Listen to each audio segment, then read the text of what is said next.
they had acted with just a little common sense, and if random issues weren't created for the plot, this movie would be over in 10 minutes. However, because this story is designed from the ground up to have as many crowd-pleasing moments as possible, we have to watch 3 hours of events that, in all honesty, really didn't need to happen at all. So you see, the very structure of Endgame is flawed, and you know what they say, a house built on sand will rake in billions of dollars and no one will give a shit.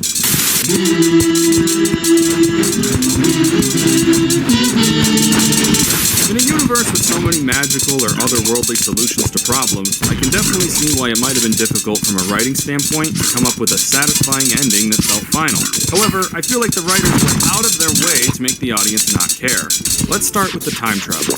In Endgame, time travel is a little different than what we usually see in these types of movies. Traditionally, the goal of time travel is to cause or prevent something that will affect the future. However, this movie insists that that's a bunch of baloney. Changing the past doesn't change the future. If we go back, we get the stones before Thanos gets them. Thanos doesn't have the stones. Problem solved. Bingo. Not how it works. Instead, the idea is that when you go back in time and change something, you simply create an alternate timeline that has no relation to your own. So for example, if you were to go back in time and kill your younger self, there would now be 2 timelines. The original one where you're still alive, and a new one where you're dead. This makes logical sense, I guess, but it kinda just sucks the life right out of time traveling, doesn't it? The writers of Endgame said that they talked to real physicists about the time travel so that it would make as much sense as possible. And while they continually bust the balls with other films like Terminator or Back to the Future for not making sense, Back to the Future's a bunch of bullshit.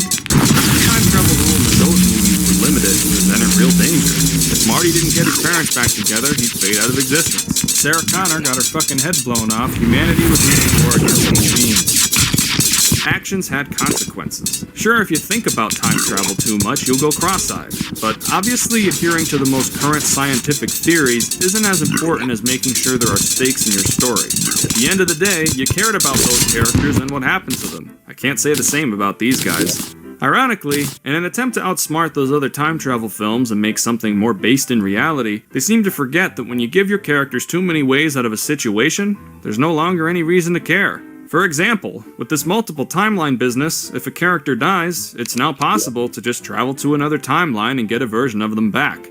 And when you add a godlike MacGuffin on top of that, it becomes really difficult to give a shit about anything that's happening. To show you what I mean, let's talk about the big character moments in Endgame and why they're all trash. I am Iron Man. So the big crescendo of this film, and pretty much the whole MCU up until this point, is the death of Tony Stark. While I'm sure that this was intended to play as a big, emotional moment, to me it played like this.